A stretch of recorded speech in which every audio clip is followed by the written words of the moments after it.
நம்ம வந்து கருவேப்பிலை வருது 40 ரூபாய்க்கு வருது. போன வருஷம் இந்த கருவேப்பிலை வருவாங்க மொத்த கடைக்கார் வந்தாங்கன்னா 50 லாபம்ன்ற மாதிரி. அதாவது கருப்பு புள்ளி விழும் பனி நாள் அதிகமாக போடுவோம். மணிலாம் உளுந்து வழிமுறையெல்லாம் இப்போ கண்டுபிடிச்சி நல்லா சூப்பராகவே தரமான கருவேப்பிலை போடுவோம். அந்த பனி தொல்லைனால கலர் வருது பாரு. அதான் தீர்மானிக்கணும் இந்த ரகம் நல்ல மாதிரி ரேட்டு போச்சு. எனக்கு முக்கியமான காரணம் வந்து நான் மாற்றி விவசாயிகள் அனைவரும் புது புது யோசனை அப்புறம் தான் வாங்கணும். பரவாயில்ல மாமா, ஏன் மாமா கருவேப்பிலை மற்ற வெட்டுறீங்க? கருவேப்பிலை அறுக்கிறோம்பா சமையலுக்கு. நம்ம வந்து அதாவது வந்து வணக்கம் விவசாய நண்பர்களே, நம்ம வந்து விவசாயியை பிறந்துட்டோம்.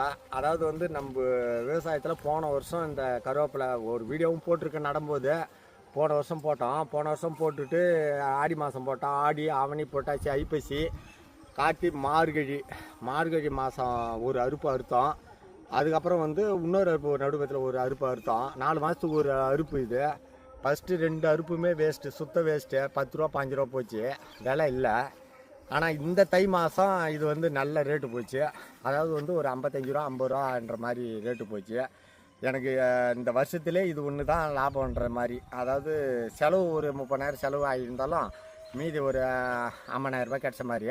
ஆனால் இந்த டைமில் இது மாதிரி விலை போகுதுன்னா நீங்களும் இந்த விவசாயத்தை நீங்கள் கண்டிப்பாக செய்யலாம். இதில் வந்து பல சவால் இருக்குது.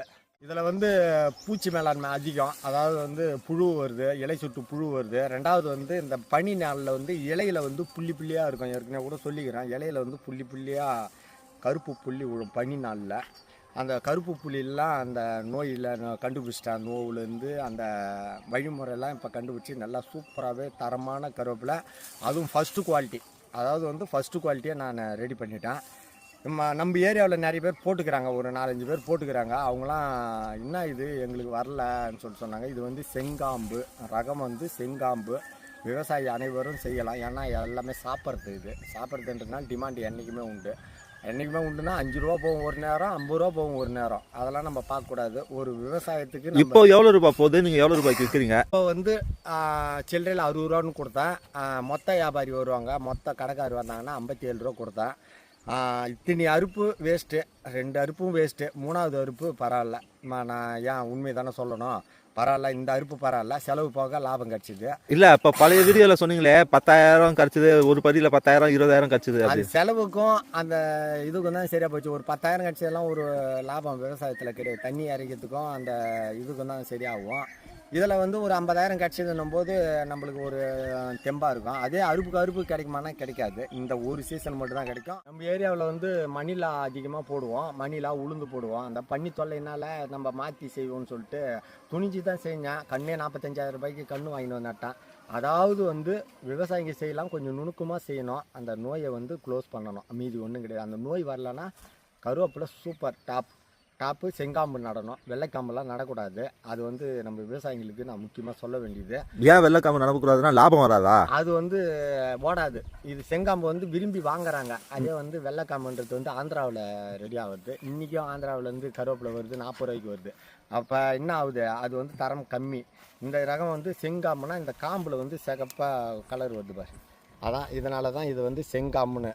வெரைட்டி வந்து என்றைக்குமே ஒரு பயிர் செய்கிறோம்னா நம்ம வெரைட்டி வந்து தீர்மானிக்கணும். இந்த ரகம் நல்லா ஓடுமான்னு நிறைய பேரை கேட்டுட்டு அதுக்கப்புறம் தான் வாங்கணும். பரவாயில்ல, ரகமும் பரவாயில்ல, இந்த பறி பரவாயில்ல. போன பறியெல்லாம் இது தான், அடுத்த பறியெல்லாம் விலை போகாதுன்னு சொல்கிறாப்புல. எது இருந்தாலும் இல்லாட்டாலும் தீனி வச்சு நம்ம இறைக்கணும், மருந்து அடிக்கணும்னா ஒரு நேரத்தில் கையில் காசு கிடைக்கும். ஒரு 4 மாதம் சென்று. சரி, முக்கியமான காரணம் எதுக்காக கருவேப்பிலை இங்கே விதைச்சதுக்கான காரணம்?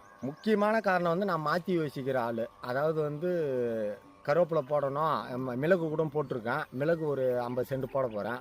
அதுமாரி நான் மாற்றி தான் செய்வேன். நான் மருந்து அடிக்கக்கூடாது அதிகமாக. பெரும்பாலும் மருந்து அடிக்காத பயிர் எதுன்னு அதை யோசிப்பேன்.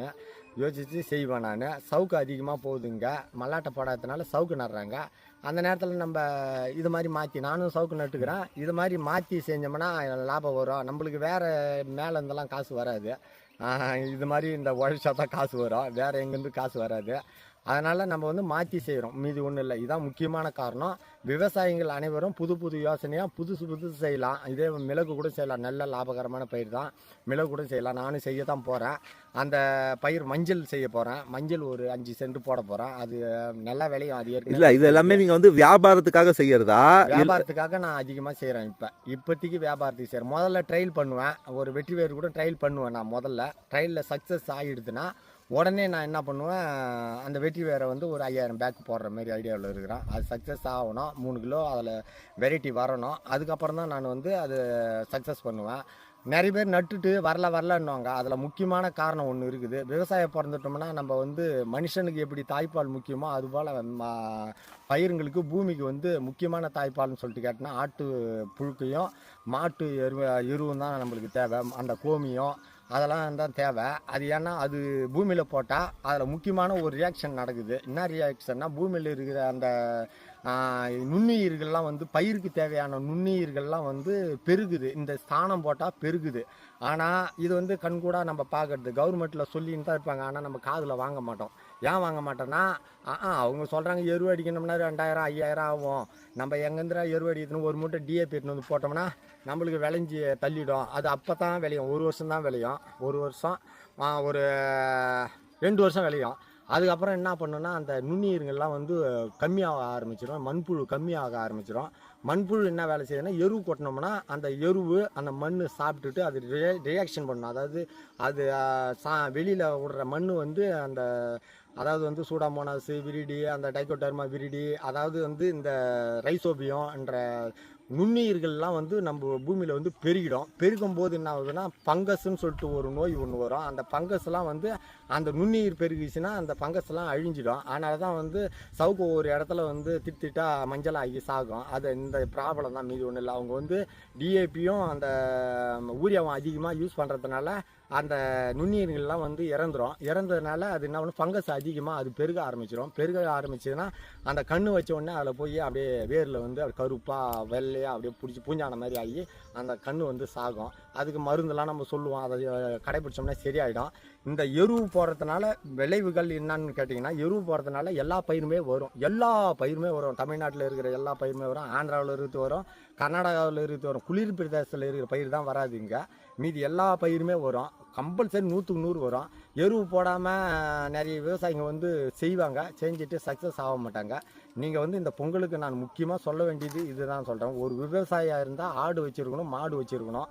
சப்போஸ் ஆடு மாடு இல்லைன்னா ஒரு கோழியாவது வச்சுருக்கணும். இல்லை இது மாதிரி வச்சுருந்தோம்னா அந்த கழிவுகள்லாம் வந்து நம்ம கழனியில் வந்து விழும்போது அந்த மண்புழுகள்லாம் சாப்பிட்டு பூமியும் அந்த இது அதான் இந்த நுண்ணுயிர்கள்லாம் வந்து வளர ஆரம்பிக்கும். நுண்ணுயிர் வளர்ந்தால் தான் அந்த பயிருங்களுக்கு வந்து முக்கியமானது ஆதாரம் எதுன்னு கேட்டால் தாய்ப்பாலுன்றது அந்த நுண்ணுயிர் தான் முக்கியமானது. அதாவது நுண்ணுயிர் எருவு, அதுக்கப்புறம் தான் மழை இறப்பு நம்ம இறச்சிடறோம், அது வேறு விஷயம். இறப்பு இல்லாத இடத்துல மழை முக்கியம்.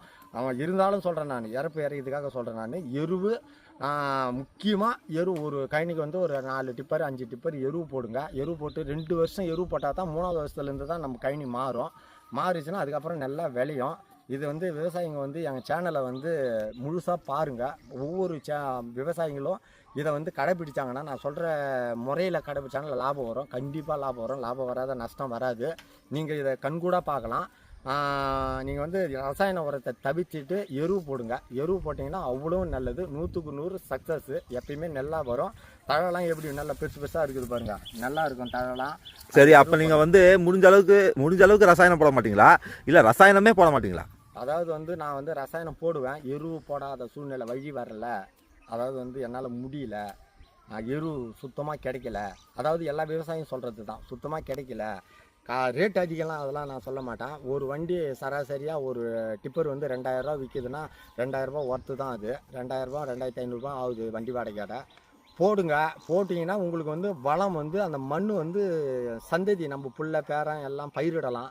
நீங்கள் டிஏபி தூக்கின்னு வந்து தலையில் தூக்கின்னு வந்து போட்டோம்னா அந்த அளவுக்கு நம்மளுக்கு அந்த ரிசல்ட்டு கிடைக்கல. நான் கண்கூட பார்த்துட்டேன், நீங்களும் பார்க்கலாம். நீங்கள் பார்த்துட்டு அனுபவிச்சுட்டு அதுக்கப்புறம் நீங்கள் பார்க்கலாம். மொதல் வருஷம் எருவு கொட்டிட்டோம்டா சரியாயிடுச்சுன்னா அது மாதிரிலாம் சரியாகாது. கொஞ்சம் கொஞ்சமாக மாறணும். அந்த நுண்ணுயிர்கள் வந்து பெருத்தாதான் அதுக்கப்புறம் தான் அந்த பயிர் வந்து நல்லாயிருக்கும். எந்த பயிராக இருந்தாலும் சக்ஸஸ் பண்ணலாம், எந்த பயிராக இருந்தாலும் விளையும். நம்ம இடத்துல விளையும் நினச்சி அதை வந்து நம்ம இது விளையணும், இது விளைஞ்சாதான் நம்மளுக்கு பழப்புன்னு சொல்லிட்டு மனசை கான்ஸ்டாக போச்சு அதை வந்து காலையிலையும் சாயந்தரம் பார்த்து அதுக்கு என்ன நோய் வருது, என்ன பூச்சி அடிக்குதுன்னு நம்ம கண்டிப்பாக பார்த்தோம்னா சக்ஸஸ் பண்ணலாம். விவசாயி வந்து சக்ஸஸ் ஆகாத இதுவே கிடையாது. ரேட்டு போகும் தான், விலை கம்மியாக 5 ரூபாவும் போகும் தான், 50 ரூபாவும் போகும் தான். ஏதோ நம்ம விலையை வச்சு கொடுக்குறோம், ஆத்ம திருப்தி, மக்கள் சாப்பிட்றாங்க, நம்மளும் லாபம் எடுக்கிறோம், அவ்வளோதான். மீதி ஒன்றும் இல்லை. நம்ம சேனலை வந்து சப்ஸ்கிரைப் பண்ணுங்கள், கமெண்ட் பண்ணுங்கள், எதுவாக இருந்தாலும் கமெண்ட் பண்ணுங்கள். அதாவது நிறைய பேர் பார்க்கவே மாட்டீங்க, ஆனால் ஃபோன் மட்டும் வருது, தொடர்ந்து ஃபோன் வருது. இருந்தாலும் நான் பதில் கரெக்டாக சொல்லிவிடுவேன். நான் நம்ம சேனலை சப்ஸ்கிரைப் பண்ணுங்கள். விவசாயியை வளர்ப்போம், விவசாயத்தை காப்போம். நன்றி, வணக்கம்.